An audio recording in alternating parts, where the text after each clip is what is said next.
वाजपेयींच्या काळात वाढवली गेली. फडणवीस साहेब महाराष्ट्रातली जनता धोत्रावर इन करत नाही. महाराष्ट्रातली जनता डोसक्याला गोड तेल लावत नाही. भारतीय राज्यघटना 1950 ला पारित झाली.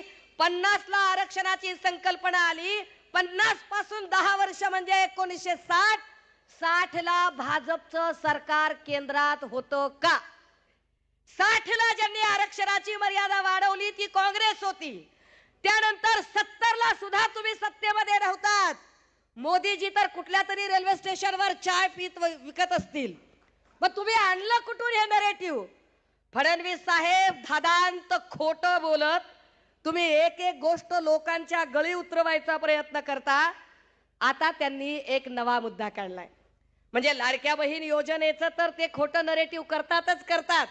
लाडकी बहीण योजना म्हणताना म्हणतायत की आम्ही